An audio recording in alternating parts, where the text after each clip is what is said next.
Voilà, je vous propose aujourd'hui le cake aux olives. Alors, olives et jambon. Après, vous pouvez faire la version que olive. Donc vous rajouterez la différence en olive plutôt que de mettre moitié jambon, moitié olive. Voilà. Dans les cakes en général, on peut faire beaucoup de variétés de cakes. Donc si vous préférez un cake plutôt végétarien, ce qui est possible, puisqu'on enlève juste le jambon et on remplace par un peu plus d'olive. Voilà. Donc je vous propose, je vous dis les proportions. Donc là j'ai mis 250 g de farine avec 2 cuillerées à café de levure chimique. Ensuite, il vous faudra donc 150 ml de lait, 80 ml d'huile, poivre. Il vous faudra 70 g de gruyère râpée, emmental ou un autre fromage si vous avez autre chose. Ensuite, on va mettre 150 g de jambon en dés. Bon, moi là j'en ai 125 parce que c'était une barquette de 125. Mais vous pouvez mettre 125 ou 150 g de jambon.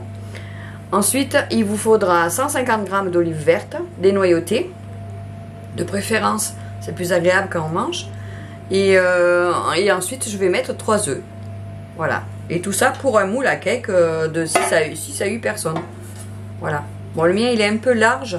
Des fois, c'est mieux quand il est un peu moins large parce que ça le fait monter un peu plus haut, mais bon. Ça fait, hein. Et souvent moi je les fais en individuel. Vous savez, dans les plaques à muffins, je mets un peu des petits moules à cake et du coup je les moule là-dedans. Ça fait aussi en portions. Comme ça, comme nous on est souvent que 2, donc je mets le reste au congélateur en fait. Voilà. Donc on va commencer. Donc c'est très simple, hein. Donc là j'ai mis la farine, la levure, j'ai mélangé. Maintenant je peux rajouter un peu de sel. Alors non, on va pas mettre de sel parce que le jambon et l'emmental c'est... Donc on va rajouter le lait. On le met au milieu, hein, comme quand on fait des gâteaux. Ensuite, on rajoute l'huile. On mélange tous les ingrédients en fait. C'est pas une recette compliquée. On s'embête pas. On va mettre les œufs. Alors là, voilà. Je pense à ce que vous voyez ce que je fais, c'est mieux. Donc normalement il faut les casser un par un parce que bon bah à l'heure d'aujourd'hui on n'a plus guère des œufs avariés, hein. Mais avant dans le temps on avait des œufs des fois qu'on gardait souvent longtemps et tout. Du coup il se pouvait qu'il y ait un œuf qui soit pas bon. Donc c'est pour ça qu'on les casse un par un. Et puis quand on tombe une coquille, au moins c'est plus facile pour récupérer la coquille que dans le plat. Une fois que c'est la coquille est dans le plat, l'œuf est dans le plat, pour chercher la coquille, là, on s'amuse moins. On s'amuse pas mal. Voilà. Donc vous voyez, j'ai tout mis. Alors moi j'aime bien mélanger la pâte avant de mettre le jambon, le gruyère. Après moi je le fais là, pour la vidéo, je le fais à la main. Mais vous pouvez très bien le faire dans votre mélangeur, hein. Il n'y a pas d'indication contraire, hein. C'est parce que moi, c'est pour vous montrer. Et puis pour ceux qui n'ont pas de robot aussi, c'est bien de savoir que oui, on peut le faire à la main. À l'heure d'aujourd'hui, on fait beaucoup de choses avec les robots, les machines, les cuiseurs. Alors que c'est très simple aussi à la main, hein. Ça va aussi vite, regardez, c'est pas compliqué. Ça ne prend pas beaucoup de temps. Ça fait pas mal au bras non plus.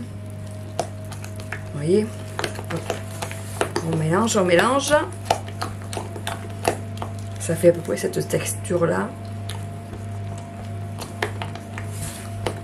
Voilà, surtout faites pas comme j'ai dit, ne rajoutez pas de sel, ça sert à rien. Parce que tout est assez salé, les olives c'est salé, les jambons c'est salé, le fromage c'est salé. Tout est salé en fait. Ce qu'on peut faire c'est rajouter du poivre. Moi j'aime bien quand il y a du poivre un peu.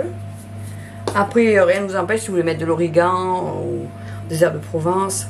Bon, voilà, après on rajoute les ingrédients. Il n'y a pas d'ordre, hein, vous mettez dans l'ordre que vous voulez. Hop, on met le jambon. Vous voyez, ça c'est quelque chose que vous pouvez faire rapidement. Et ce que vous faites, vous le coupez, vous mangez ce que vous voulez. Et si vraiment vous n'êtes pas nombreux ou si vous avez mangé que la moitié, ben l'autre moitié vous la mettez au congélateur. Et un soir que vous ne savez pas quoi faire à manger, avec une bonne salade, c'est parfait. Ça fait des petits repas secours. Ça évite de commander une pizza ou autre chose. Ça fait faire des économies. Voilà. Après, on verse dans le moule. Il n'y a pas besoin de lever, là, c'est de la levure chimique. Donc, il faut que je mette, que vous puissiez voir la catastrophe que je vais faire. Là, voilà, vous voyez le derrière du plat.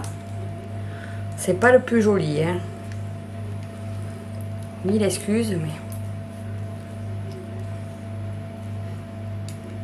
Bon, il est transparent, donc vous voyez un petit peu, oui. Je choisis un plat transparent pour que vous puissiez voir au maximum.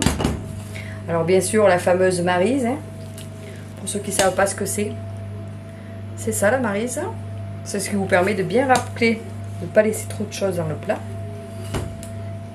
Bon après si vous avez des petits gourmands, il faut en laisser un petit peu parce qu'ils aiment bien lécher les plats. Voilà.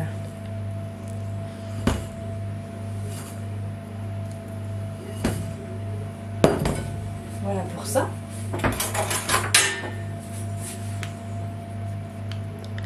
On ne laisse rien perdre. Et on va mettre la cuire au four. Alors le four à 180 degrés. 180 degrés.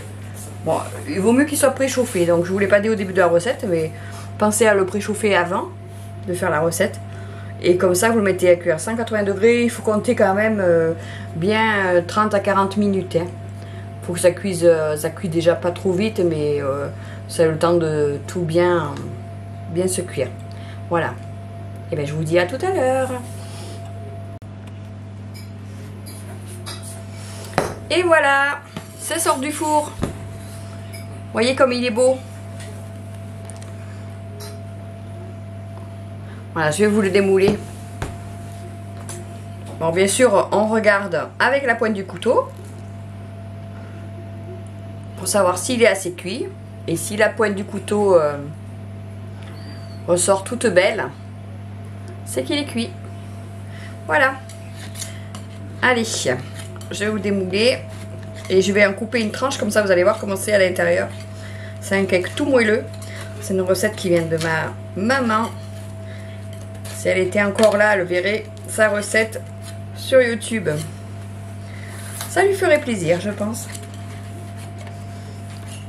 Voilà, on décolle bien autour. Bon, on ne fait pas avec un couteau pointu normalement, hein. Ça abîme le... Alors j'ai fait très attention de ne pas abîmer mon moule.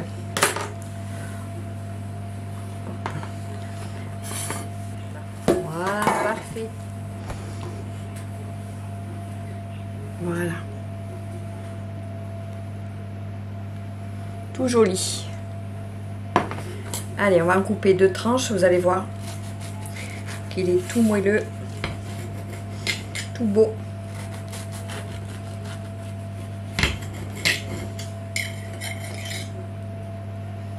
Voilà. Ouh, ça fume.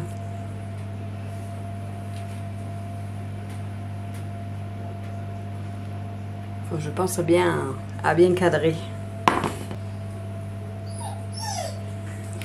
Ah, j'ai le chien qui sent les bonnes odeurs. Il a très envie de goûter. Et voilà, maintenant c'est à vous. Alors n'oubliez pas, si vous avez aimé cette vidéo, vous pouvez liker, cliquer sur le pouce. Vous pouvez aussi mettre un commentaire, il n'y a pas de... ça me fera très plaisir.